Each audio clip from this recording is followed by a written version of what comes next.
All right, this is the copyright disclaimer. The copyright disclaimer under Section 107 of the Copyright Act of 1976. Allowance is made for fair use for purposes such as criticism, comment, news reporting, teaching, scholarship, education, and research. Fair use is a use permitted by copyright statute that might otherwise be infringing. Fair use, fair use, fair use.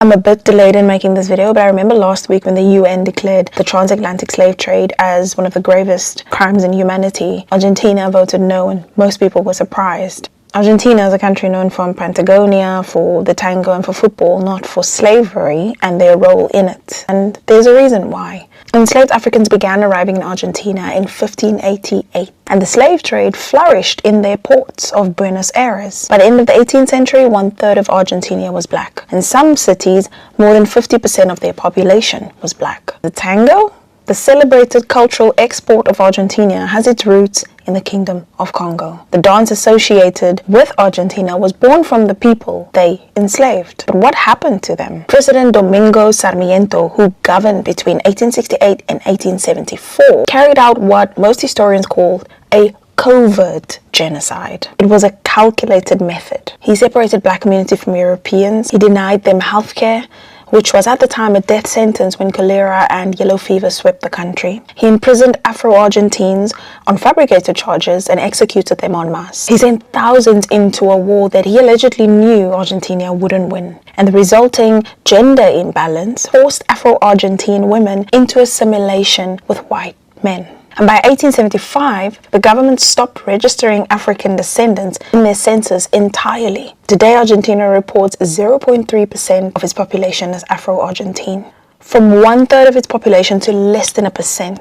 And it didn't happen naturally. A common saying started taking hold: there is no black people in Argentina. With the former President Carlos Menem even going as far as saying, in Argentina, black people do not exist. That is a Brazilian problem. Then we introduced Argentina's current president, Javier Milei, and it was under him that Argentina casted that no vote. He also pursued what analysts call unrestricted alignment with the US and Israel, voting together as a bloc in multiple UN resolutions. Just weeks ago, Milei stayed at Yeshiva University in New York and declared, "I am sincerely proud to be the most Zionist president in the world." And the irony? Argentina currently holds the presidency for the International Holocaust Remembrance Alliance. Milei has pledged an unwavering conviction to defend historical truth and the memory of victims. Argentina is championing the memory of one genocide while voting against acknowledging another. Argentina's no was, if you knew the history, entirely predictable. It is the latest chapter in the story beginning in 1588,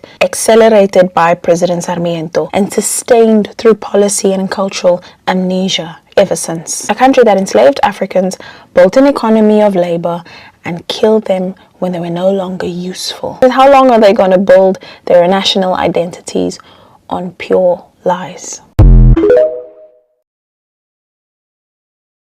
Why did Argentina go from one of the most diverse countries in South America to having almost no black population today?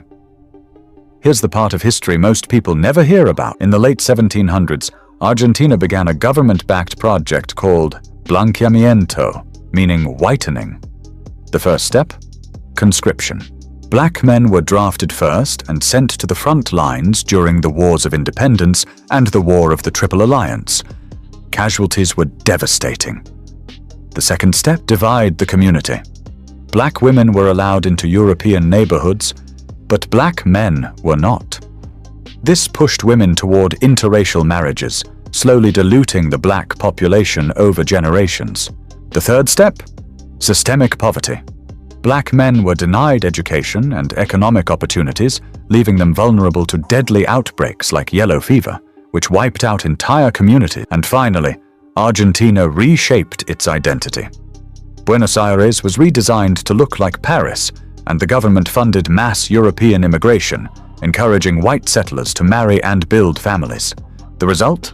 A country that once had a large black population now reports less than 1%, a history almost erased, but not forgotten. If you like the video, a sub to Trendy Facts TV channel would be awesome. Thank you.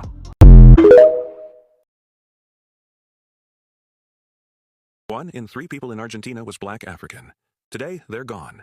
This is how they were erased. In 1810, Argentina was a black country. 30% of Buenos Aires was African. Enslaved people, free artisans, mothers, soldiers. They built the city, they created the tango, but Argentina's white elite wanted a European country. So they made a plan to erase an entire people. And it worked. First, the wars. When Argentina fought Paraguay, they conscripted black men first. Sent them to the front lines. Tens of thousands died. Then came 1871. Yellow fever swept through Buenos Aires. The white neighborhoods fled. The black neighborhoods were quarantined, locked in. Thousands died in their homes. Then President Sarmiento made it official policy. He wrote that Argentina needed to whiten itself. He invited millions of European immigrants, gave them free land. Black survivors got nothing. Then came the cruelest blow. The census started reclassifying black people as wheat-colored. With the stroke of a pen, they erased black identity. Black history was edited out of textbooks. By 1900, the world believed Argentina had no black population. The truth? They had been buried, conscripted, starved, renamed, erased. Today, 150,000 Afro-Argentines are fighting to be recognized again. The tango still belongs to them. The history still belongs to them. Did you know a military government once threw pregnant women from planes after stealing their babies? In 1976, Argentina's military junta began what they called the Dirty War. Their target was anyone suspected of leftist sympathies, but their methods were beyond horrific. Pregnant women were detained and kept alive just long enough to give birth. After delivery, Navy officers would take their babies and throw the mothers from aircraft into the ocean. The torture center ESMA became ground zero for this nightmare. Thousands of prisoners were brought here for brutal interrogation before vanishing forever. Families searched for decades, never knowing what happened to their loved ones. The death flights continued for years. Drugged prisoners pushed from planes over Rio de la Plata. Military officers adopted the stolen babies as their own children while erasing all traces of the real parents. 30,000 people disappeared without a trace. An entire generation of stolen children grew up never knowing their true identities. Some only discovered the truth decades later. You ever notice how some people lose a war and just vanish? Well, when Nazi Germany fell in 1945, a whole bunch of high-ranking officials didn't stick around for the Nuremberg trials. They got on boats, boarded planes, and headed straight for South America. Argentina, it was the top destination. Under President Juan Perón, the country opened up its arms to fleeing Nazis, like it was hosting some sort of post-war reunion. All because Perón admired fascism. And he thought by importing Nazi soldiers, scientists, and engineers would help modernize Argentina.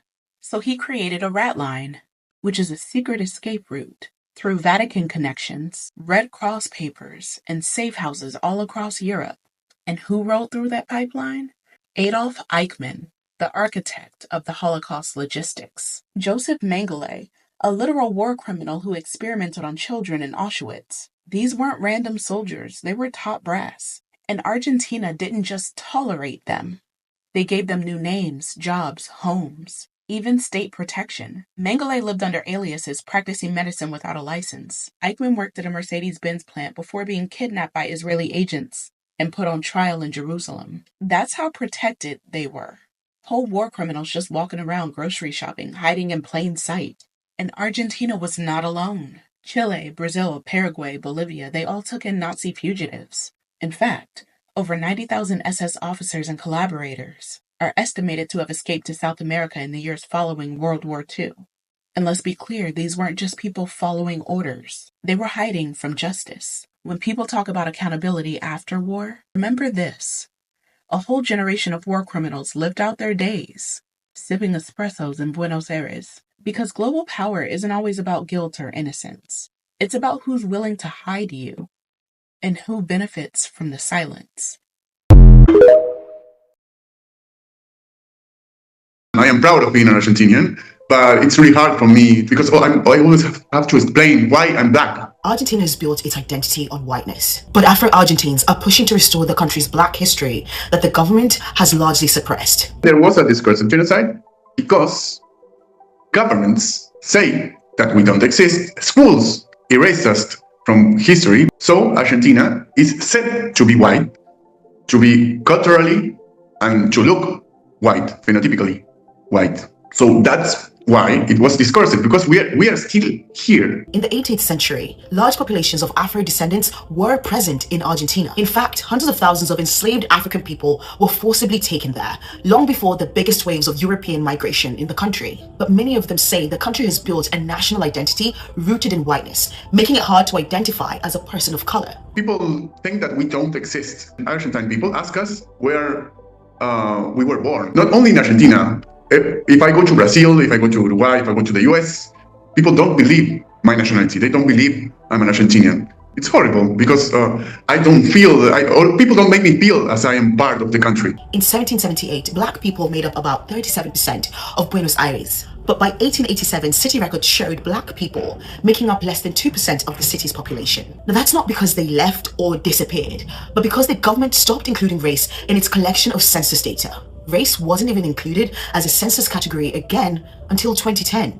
Many Afro-descendants were reclassified or absorbed into mixed categories. Ali says these racial categories blurred black identity over time. There was a really important racial category that's called trigueño, that means from the color of the wheat. That helped black people to find a window to escape blackness, because why would you choose to be black in a country that oppresses you for being black? But a younger generation is reclaiming Afro-Argentine identity, pushing for visibility and recognition. If Argentina would reckon its black history, there would be some big changes. We would know that one of our first presidents was claimed to be black, Bernardino Rivadavia. We would know that the mother of the country is called María Remedios del Valle and was a black woman. We would know that tango is black. We are not Europe. We live here. We are from here. We have to stop thinking white and start thinking Argentinian.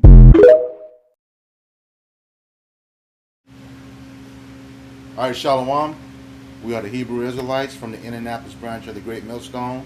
We're here to give all praises, glory, and honor to Yahweh, Ba'ashem, Yahushai, Ba'ashem, Rakakmadash. Double honors to our apostles and elders of Great Millstone who rule well in teaching us this 100% truth. Salutations to them and our fellow Akim who labor in this truth week in and week out on the highways and byways.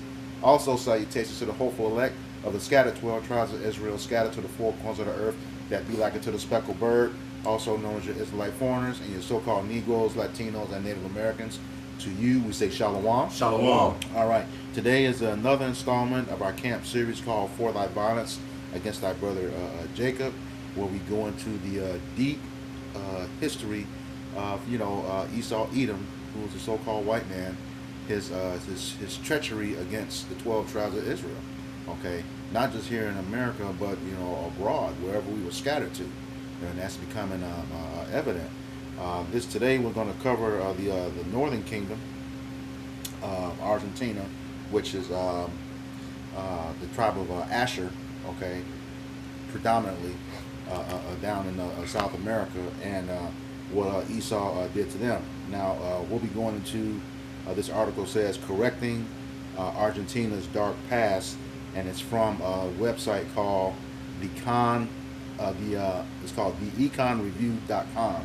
We'll put a link to this article in the description box, and it starts off with the topic: how indigenous people in one of the whitest countries in Latin America able to gain political and economic influence. And what we did at the beginning of this lesson is put in several videos that tells you how Latin America, this part of Latin America, became white. And once you go through it, you begin to understand that what they did to Latin America at that time is the same thing this administration, MAGA administration, is trying to do now. And that's to make America white again the same way they did Latin America. Okay? But like the Lord said, He is not cast with His people. You can't get rid of us. Okay? You cannot get rid of us. So with that, we'll go to the opening scripture, Obadiah 1, 10. This is Obadiah chapter 1 and verse 10. It says, "For thy violence against thy brother Jacob, shame shall cover thee, and thou shalt be cut off forever." And that violence, it is legislative, it's physical, and it is pretty much do everything, like I said, to erase Jake out of history. You find out that there was a mass genocide against the darker skinned people who were in Argentina, are in Argentina, even right now. Okay, and they did substantial damage, like it was called the Dirty War. Okay, where they were taking dark-skinned Argentinians to concentration camps, torture chambers, kidnapping pregnant women, taking them and holding them until they were ready to deliver, and taking them up on the plane, take the baby from them, and then cast them out to the water. Same thing they was just doing recently. Got something? Yeah, excuse us, correction. The Argentinians lands are a tribe of Naphtali. Naphtali, that's sloppy. The water. I get mixed up down there, but we got it right there. Yeah. But yeah, so this is what they've been doing. Okay, and it's systematic. These people have to really understand what Esau is trying to do. He wants to get rid of us because of that birthright, and he cannot have it. Okay, and that violence has been treacherous, abroad, everywhere against us, and we're starting to see who it really is. They know their time is short now. We have less than 30 days before this place is 250 years old, and we know that every major empire pretty much have a lifespan of 250 years. It's getting real here. We're seeing everything on the table, a World War or three, okay? The MOTB, United States and Israel just merged militaries, okay? Come down with that great wrath, but they, have a feeling that, hey, some of the American military may have some sympathy, on taking out their civilians, but they're not going to. Israeli, the IDF is not going to have that sympathy, okay? And truth be told, we think it's going to be a lot of infighting amongst those two. They're going to start taking each other out because of philosophy, on what you took an oath for versus what's being asked you to do. All right, so that's one of the things. It says because of that violence, all right, because of that violence, he's going to be cut off forever. Okay, there's no way these people can do everything that they've done and continue to do up to this point, even all throughout Jacob's struggle, and not be recompensed for what they did. This is impossible. It's not going to happen. Even Benjamin Franklin says he knew that that God couldn't sleep forever. He is a just God, and somehow they're going to have to pay for what they did. And this passage pretty much said that while he still owns slaves. All right. Yes, please, sir. This is Jeremiah 49, verse 12.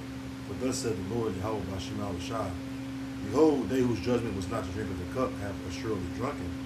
And art thou he that shall altogether go unpunished? Thou shalt not go unpunished, but thou shalt surely drink of it. So, our people drunk of the cup, which is a representation of the curses. Whatever containing the curses, slavery, being oppressed by your enemies, being slaves to your enemies, yokes upon your necks, serving your enemies in the land thou knowest not, heathen nations coming above you very high, you being very low. That's all that cup. Okay, the curse that fell upon 12 tribes of Israel, which are the so-called Negroes, Latinos, Native American people. That's why these series we go into, it involves all the tribes, because as a nation we were enslaved. All right, as a nation we were oppressed. Jeremiah 50 and 33. The children of Israel and the children of Judah were oppressed together. All that held them fast refused to let them go. So we were oppressed together. Where? In the Americas, and where we scattered to like brothers 1 and 2. So because it happened to us, the people that did that, basically for our affliction, did those extra things to us, the Lord bring forth that wrath and punishment would not pass you. You know, and our number one enemy, Esau, Edom, because this chapter is talking about Esau, Edom. You ain't gonna go unpunished because you're the number one nation as far as being our rival nation or enemy. And the Lord said what? That, and well, in the Southern Compact Bible Dictionary says that you're the only nation that wasn't promising me mercy from the Heavenly Father. So, you know, you're the nation that nobody wants to be because you're gonna get it the worst, man. You Edomites, man. All right, go ahead. This is Lamentations chapter 4, starting verse 21. It says, "Rejoice and be glad, O daughter of Edom, that dwellest in the land of Uz. The cup also shall pass through unto thee. Thou shalt be drunken, and shalt make thyself naked." You see, basically what the scripture is telling you, Edomites, the so-called white people, they said, live it up, because the time of your judgment is near. Okay, so you don't have too much longer to enjoy, you know, to enjoy your so-called benefits of America. You know, being able to live off the affliction of the Israelites, because in the near future, man, the Lord's getting ready to bring that to a halt, man. It says, verse 22. It says, "The punishment of thine iniquity is accomplished, O daughter of Zion. He will no more carry thee away into captivity." See, and we know that, you know, ultimately is referring to America. Because we know that Lamentations, it goes into, you know, the sorrows, the lamentations, mourning, the woes that Jacob was experiencing during the Babylonian captivity. Okay, but we know that after Babylon, there was a Medo-Persian Empire, like the Greeks, the Romans. Okay, so that's how you know that this is talking about Babylon and prophecy, man. This is America. It says, "He will no more carry thee away into captivity. He will visit thine iniquity, O daughter of Edom. He will discover thy sins." And that's what's going on right now. Even this camp series that we have in GMS Indianapolis camp for thy violence against thy brother Jacob, that's the Lord discovering Esau, Edom, the so-called white man in this sense. Okay, and with that, okay, through the spirit and power of Yahweh by Shema Shai, we're declaring the judgment that the Lord is going to bring upon you. Which is what? America's going to be destroyed, going into slavery, and after you serve out your captivity, your whole nation being wiped out. That's it. All right, so we'll go ahead and get into this article that you see on the screen. Once again, we'll put a link to the article in the description box of the video. And it's titled, "Correcting Argentina's Dark Past." It says, "How were indigenous people in one of the whitest countries in Latin America able to gain political and economic influence?" All right, it says, being one of the whitest countries in Latin America, it may come as a shock that Argentina once had a huge and diverse indigenous population. As a result of Spanish colonization, indigenous people started losing political influence in white-dominated Argentina. Over 800 tribes inhabited Argentina, including the Quechua and the Guarani, who represent a majority of the population in nearby Peru and Paraguay. These tribes had access to vast amounts of fertile farmland, perfect for raising livestock, Argentina's main export. With a strong livestock industry and the lush natural resources available to support it, Argentina enjoyed being one of the 10 largest economies in the world in the 19th and early 20th centuries. This led to mass immigration, with over 6 million immigrants, mostly from Italy and Germany, calling Argentina home. They were drawn to the fertile farmland and the promise of high wages, something the Argentine government began withholding from the natives in the hopes of attracting immigrants.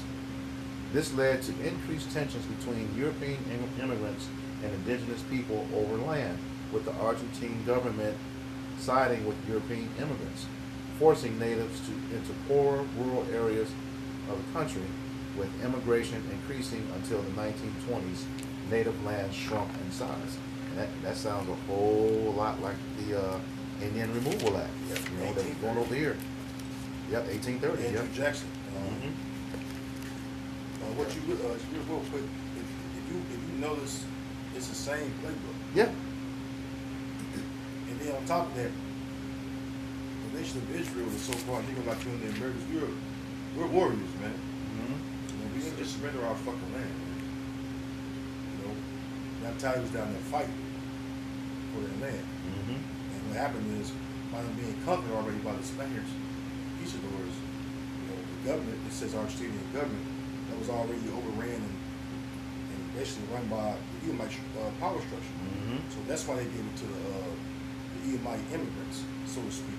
You know, you got Yeah, they said they went from like a 37%, and in the video, in this they'll call black people or Africans, you know, black Africans, but we know that they're Israelites. Okay, they said they went from a 37% population to down to less than somewhere between less than 1 to 2%. That's how quickly they wiped them out over time. Yeah, that was those clips I sent you earlier. Yeah. Deuteronomy 32:26. I said I would scatter them into the corners. I would make the remembrance of them to cease from among men. Now this is talking about us Israelites. Yep. You know, the corners. The etymology of a corner is a remote part of the land. The ghettos. Yep. The barrios. You know, reservations. You know, that's that right. Gad, Esau put Gad on. No, the Spanish. Barrios. I say the ghettos and projects. Actually they call it the favelas over there in Brazil. Wow. Yep. So yeah. You wonder why Jake lived there? It's because this scriptures prove that the Lord moved us to the corners of the earth, the low unwanted parts, the ghettos where it's just ran down, poverty stricken. Precept. Yeah, you speak on that. This is Deuteronomy 28, verse 43 and 44. It says, "The stranger that is within thee shall get up above thee very high, and thou shalt come down very low." See? So now the strangers, that goes to the heathen. The heathen, they would come over here in these different parts of Americas, Moab, Ammon, Ishmael, Elam. They able to build businesses. The same land that you had that belonged to you, that was taken from you. Yep. Through rape, robbery, and murder, as far as the tribes that was over here. The heathen come over here, they can prosper. Yep. Because in the same Deuteronomy 28 it says, "Thou shalt not prosper in thy ways." Right. The Lord told us that. We're watching the heathen prosper and come up over us. Yep. You know what I'm saying? And they able to get their businesses, billion-dollar industries. Because why? Revelation 11 speaks about what? How the nations rejoice over us, right? It said this, basically gave each other gifts to each other, rejoicing over us in our fall. Because why? They able to sit back and kick back and make money off of us, man. Yeah. Israelites is big business. Yep. Yep. And back to the next point, it says, "He shall lend to thee, and thou shalt not lend to him. He shall be the head, and thou shalt be the tail." Yeah. Esau got the lending businesses. You know, I don't care if it's a bank loan, payday loan, a cash advance. Well, Elon got a lot of them shits now. Yep. You know?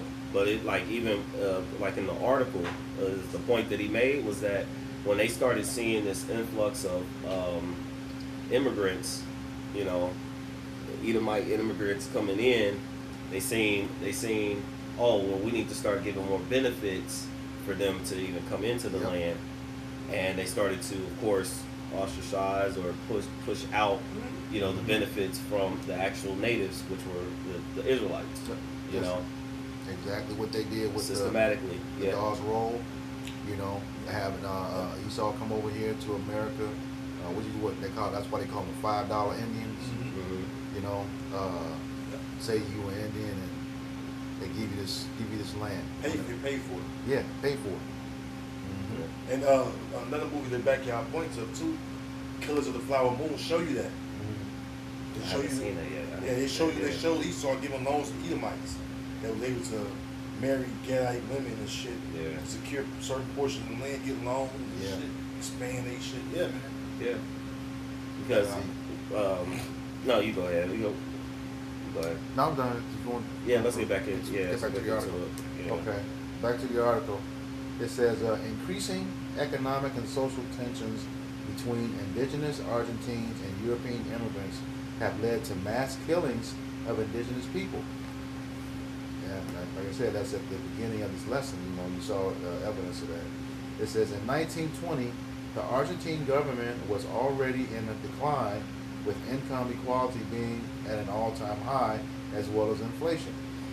The GDP, or the gross domestic product, was shrinking, and the country was experiencing a severe labor shortage in its agricultural sector, one of its main exports at the time.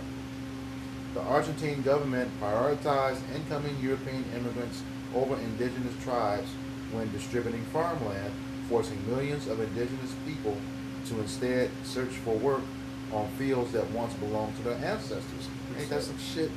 Go ahead. It's straight to the point. Micah chapter 2, verse 2. It says, "And they covet fields and take them by violence, and houses and take them away. So they oppressed a man in his house, even a man in his heritage." Mm-hmm. And they did that twice. Not only a man's house is his physical home, you know, that's his family, that's his lineage. You know, like the scripture say in Numbers 1 and 18, you know, about the house of your father. Okay? They oppressed both of them. And now they're called Argentinians when they're not. And like those videos show, where they not only took their heritage, they changed their names and everything. Same thing they did to us over here. Which, you know, that is part of the Americas, you know. So it's the same, like you said, the same playbook. We're just saying this every week. All right? Always got names of our, oppressors. Yeah. I don't know what your name is. Yeah. Even if you fucking come from the land of Ham, that ain't no fucking Paleo Hebrew name. Nope. So basically, that show you that that we're called by the names of people that come from us. Mm-hmm. You look at Deuteronomy 28, right? I think it's about verse 27 or 37. 28, 37. I think it was speaking about the bywords. Yeah. 37, yeah. All right, you want me to read it? Yeah. Deuteronomy 28, verse 37. It reads, it says, "And thou shalt become an astonishment, a proverb." Oh, astonishment. What that goes into? What does astonishment say on the when you look at that?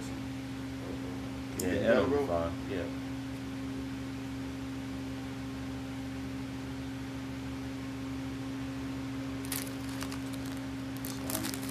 Astonish. Mm-hmm.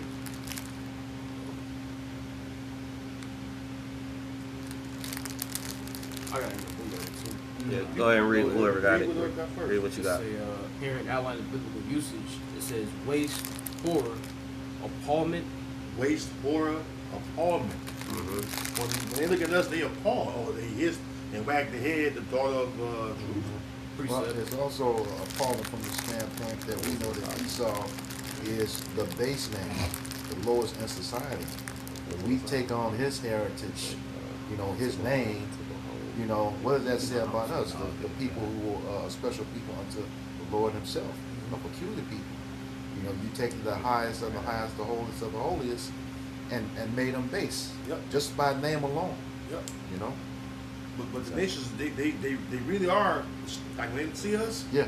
Like, man, these the Israelites, they're like this? Yep. Yeah, I got something for you, bro. Like, just based it off of word appallment. Because when you see something that's like, out of the ordinary, you're just like straight up disgusted by it. Like one of the words you would say or use, like, damn, I'm appalled. Yeah. But this is Lamentations chapter 4 and verse 2. It says, "The precious sons of Zion, comparable to fine gold, how are they esteemed as earthen pitchers, the work of the hand of the potter." Who's a potter? The Heavenly Father. There you go. That's why Ecclesiastes 10 and 7 say what? I've seen the servants upon the horses, right? And when princes walking as servants upon the earth. The Lord brought us low, man. And the Lord's going to raise us up. Yep. Yeah, all right. That's what you Israelites don't understand out there, man. I ain't not to get off, not to go too deep into it, but everything we're reading right now in this article, the Lord allowed this to happen to us because we were disobedient. Yep. And the only one going to get us out of the situation is Him. That's why we're supposed to return. You got it out. Yeah, and this is just a thought that come to mind. Of course, we bring this out all the time, which when the prophets are out preaching, but then it also goes for, we also go for like our people in general, because the one thing we see all the time is where they said a black person is never, so-called black person is never alone. It's like it's always, when you're black, you're never lonely because there's always some white person in your business. Right, in your business, they always watching, trying to, right. That's Psalms 10. And then, so here's the thing. It says, I just wanted to the point. It says, Wisdom of Solomon 2:14. It says, he was made to reprove our thoughts.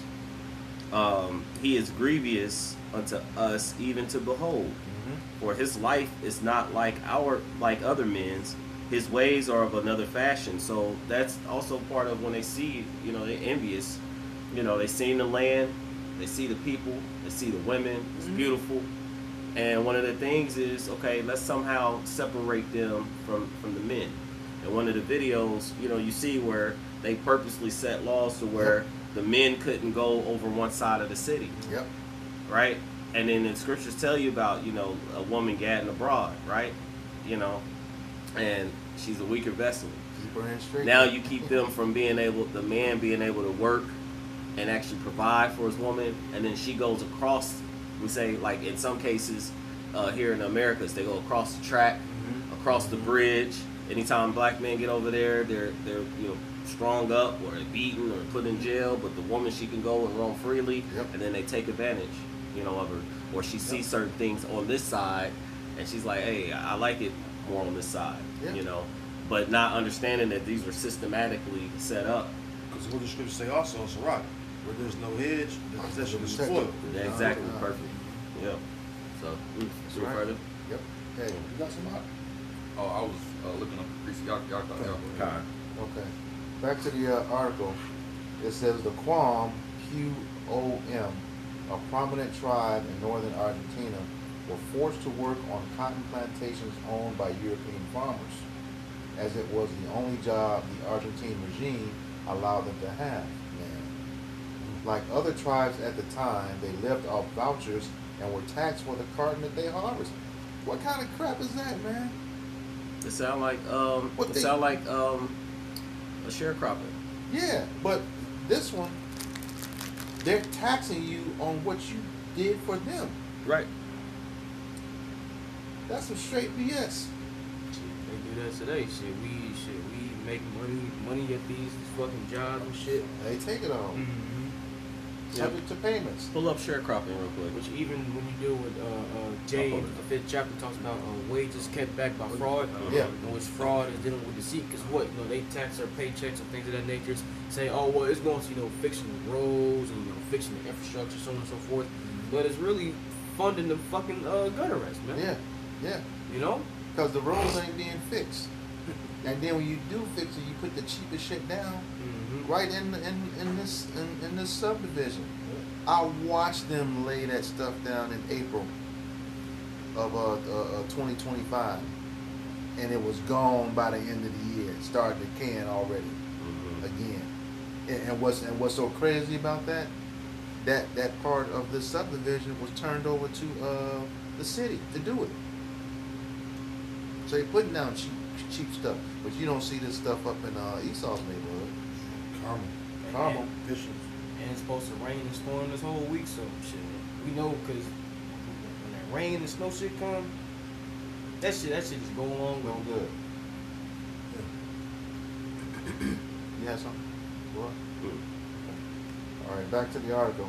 The Quam, a prominent tribe in northern Argentina, were forced to work on cotton plantations owned by European farmers, as it was the only job the Argentine regime allowed them to have. Like other tribes at the time, they lived off vouchers and were taxed. This is why you should look down on the tribe of Judah. Yeah. Like, some of you Latin tribes, you look down on Texas, Judah, but you were put in the same conditions. Judah picked cotton, your ass picked cotton too. So this proves that we're brethren with the Southern Kingdom, which really you just one kingdom, man. But because of split, but really we one nation, man. You so-called Latinos and Native Americans that stick your nose up at the Southern Kingdom, they really are brethren. Yeah. You shouldn't fucking do that. Because Yahweh Shai didn't punish one tribe. punish all of us. And just being just brutally honest, you know, we ain't take on, you know, we had our own shit. You know, basically we took Esau, but Judah got it the worst. Followed by Ephraim and the rest, you know. But Judah got it the worst, man. So you should really have more respect for your brethren, because they took on a lot of shit for the rest of us tribes. And what, you know, the thing is, they're showing you what they did to them in other locations, but the fact that they gave you a leg up over here, because, you know, Issachar has, you know, shops and stuff over here as well. Jake don't. Yep. Then just found out too that if Jake want to open up like a hair salon or something, it has to get approval from all the other, like the Chinese and Korean shops in the area. I didn't know that. Yes. So Yes, they have a say in whether they have a say. They have a say, and then when the Jakes did get stuff and come out with a nice product, what they would do is take that product, send it back to like China,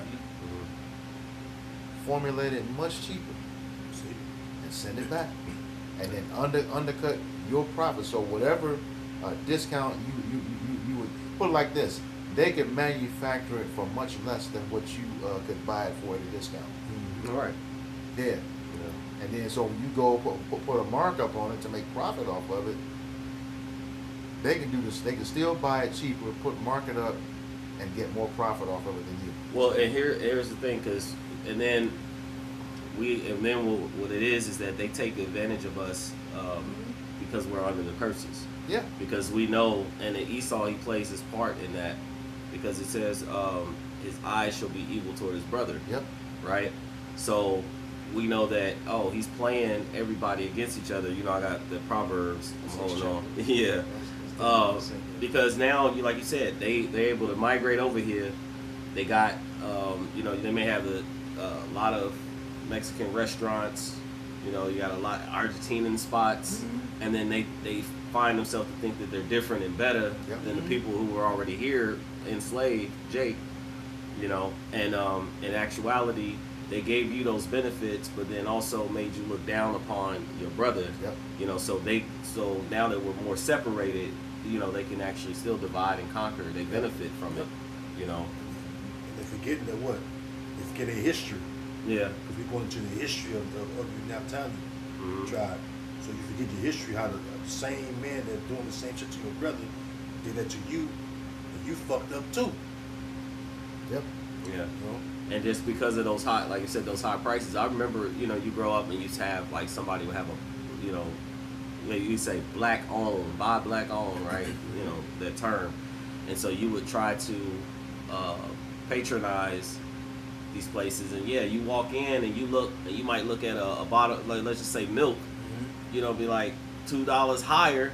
You're like, man, I could just go across, I could just go to Walmart. Yeah. You know, I'm just saying that, you know, or I could just go to, you know, I'm going to the mom and pop store. You like, man, it's like 75 cents more higher. Yep. Not understanding that they purposely, you know, they're trying to, this is how they're to make their business, and they're trying to fight, you know, these bigger conglomerates, like you said, the Chinese stores and restaurants and stuff like that. They could actually, which is hurt so-called blacks, Hispanics, and Native Americans, because even within our own people, we didn't understand that what was being done economically. Yeah.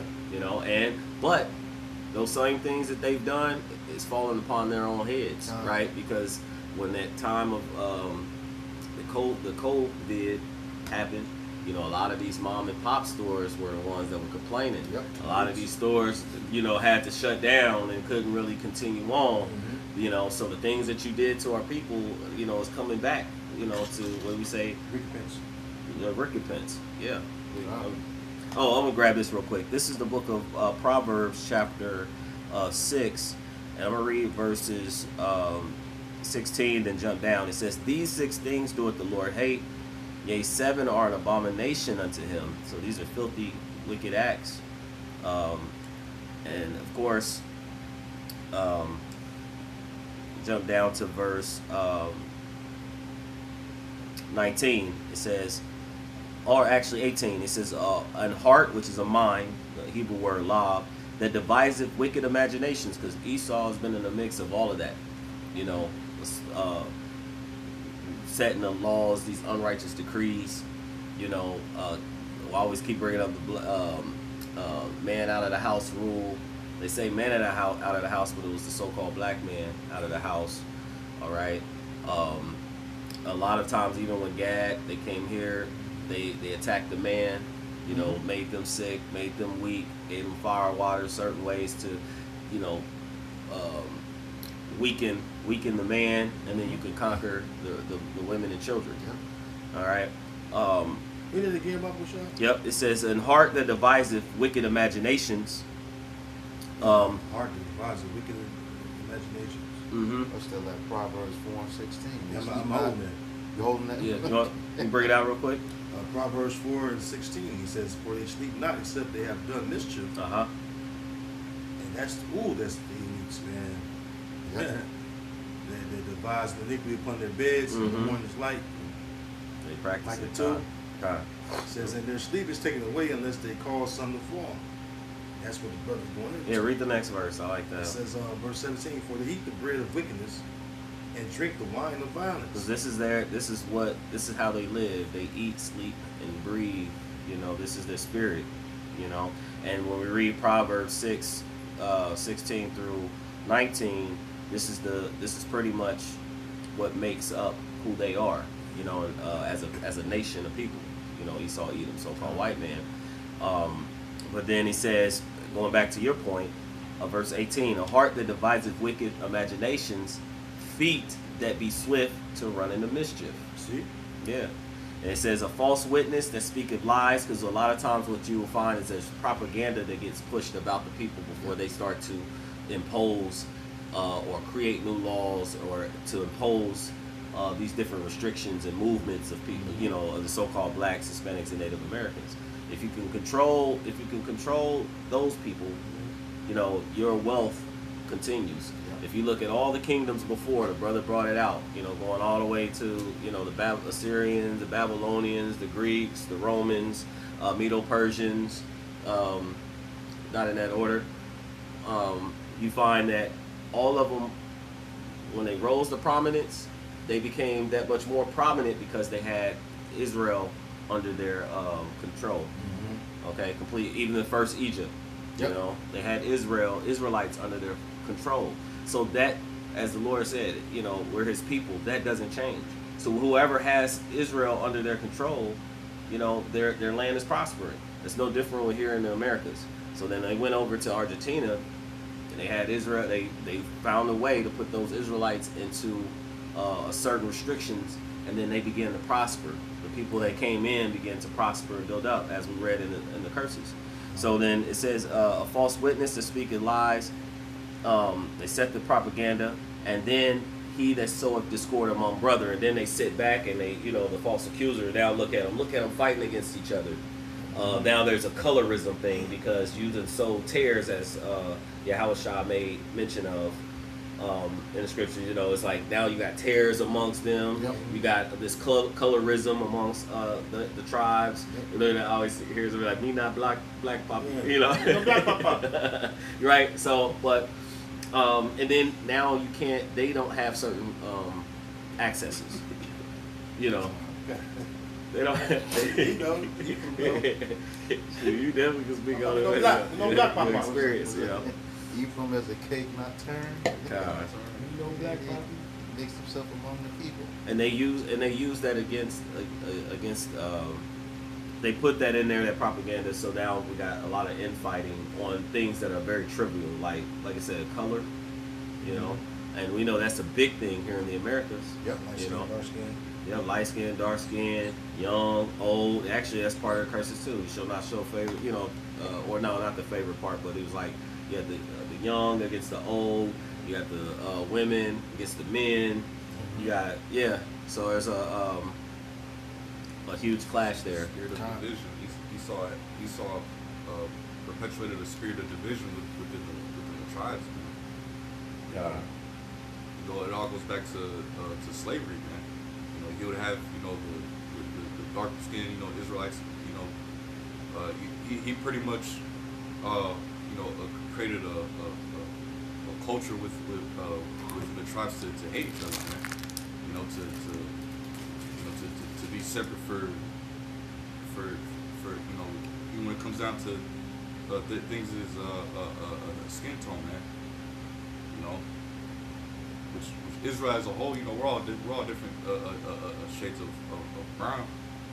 You know, but Esau's such a damn devil. You know, he you know, his whole purpose of doing that was to have more control over the tribes, man. Yep. You know, God. You get back in the article. Yep. Back to the article. Last little bit of it. All right, and then we're gonna, and he's gonna post. Well, you got the videos posted before, and then there's a link, maybe. Yep. Also, yep. And you probably mentioned that already. So we'll get our last precepts. It says, like other tribes at the time, they lived off vouchers and were taxed for the cotton they harvest. On July 19, 1924, hundreds of Quam protested the inhumane labor and economic conditions they were living with. They were met with an ambush from Argentine officials and European plantation owners, killing hundreds of them. It took nearly a century for the Argentine government to take responsibility for the massacre. So not only that, they use usury upon them. Yep. Which that's in the law, you're not supposed to use usury upon Israelites. You know what I'm saying? But we have a right to use usury upon you either. Yep. See? And then Zechariah 11, 5. Yep. Whose possesses come. Yeah, grab it. This is Zechariah chapter 11, verse 5. It says, whose possessors slay them. Read the verse, reverse up. God. Zechariah chapter 11, verse 4. It says, thus said the Lord Yahweh by Shemiah Shai, my God, feed the flock of the slaughter, whose possessors slay them. The flock is you Israelites. So-called Negro Latino American people. Go ahead. It says, whose possessors slay them. Whose possessors slay them. A possessor is an owner. Who has ownership of the Israelites? The Edomites do. You always bring out the birth certificate, social security card, what have you. But the elites really have bond papers on us. This is why we gotta be redeemed by Yahweh Shemel Shai. Yep. It says, and hold themselves not guilty. Yeah, I ain't done nothing wrong. He said, well, somebody grab Psalms 50. He said, Psalms 50? About verse 6, is it? Yeah. The Saints. You're on this covenant with the Saints. Well, it says that, they didn't say, blessed be Yahweh. Oh, God. Yeah. So, Jeremiah 50. Go ahead, keep reading, bro. Yep. It says, and they that seldom say, blessed be the Lord Yahweh by Shemiah Shai, for I am rich. Yep. That's how Esau's economy took off. Israelite slaves. You know? Go ahead. This why the transatlantic slave trade is so important. You're selling the best slaves in the world. Israelite slaves. So all the countries, all the lands that we were scattered to, they're able to benefit off of us because we're creative. Yeah, we came over here brilliant. Look at all those lands. You know, there was stuff that we automatically knew how to do after slavery with the Reconstruction period. All those communities that we built up. Okay? That had to take some divine knowledge, man, to be totally disconnected from your heritage and your language to turn around and build thriving communities like that. Okay? With generations of lost history. And, you know, they look at themselves like, how are they doing this? You know, how can they do this? And we took everything from them. Because we're special people. So Jeremiah 31. Yep. We ain't going to cease to be a nation before that new Father. Yep.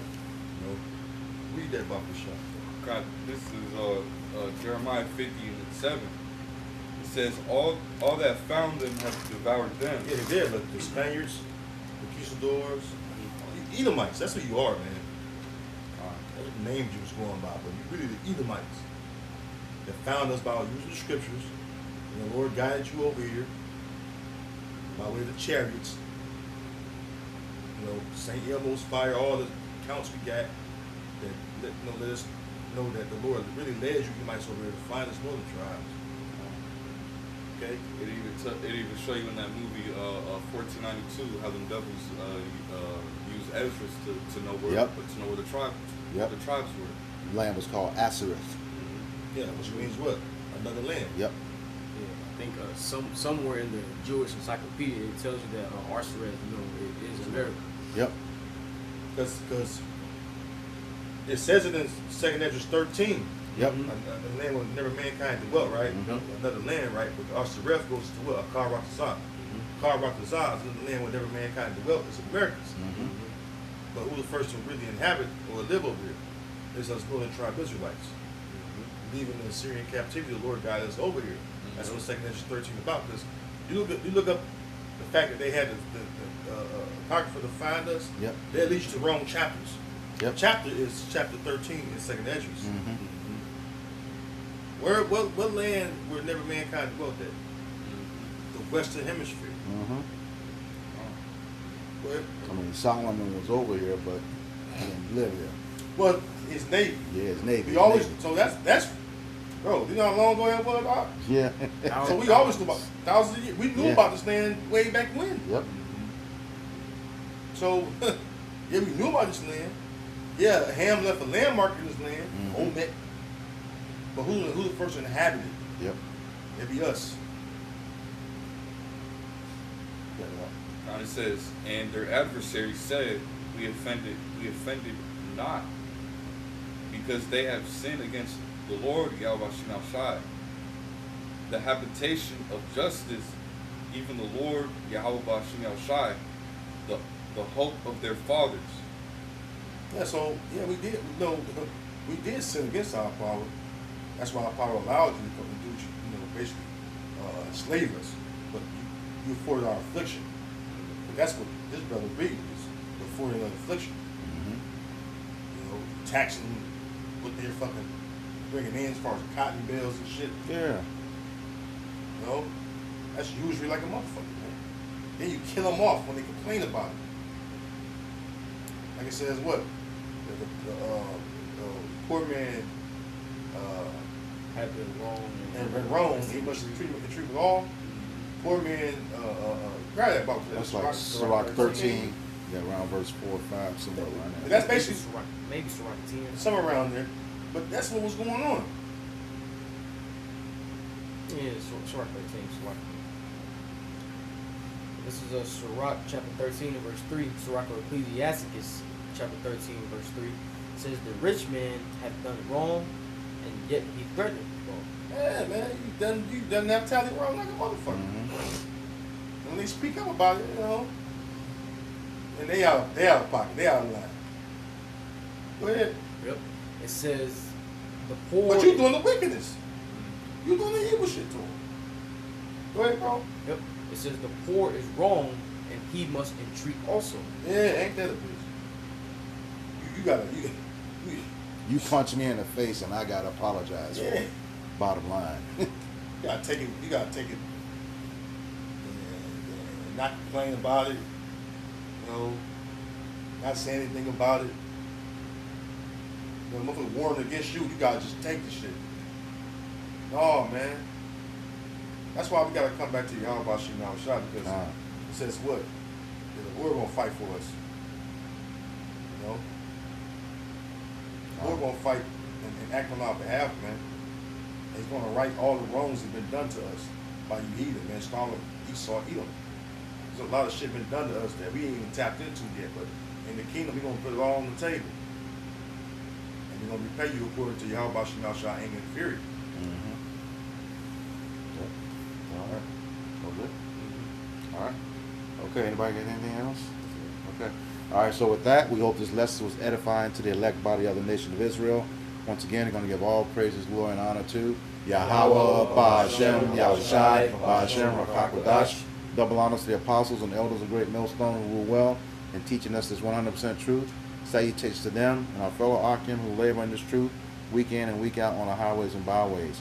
Also, salutations to the hopeful elect of the scattered 12 tribes of Israel, scattered to the four corners of the earth, that be like it to the speckled bird, also known as your Israelite foreigners and you so-called Negroes, Latinos, and Native Americans.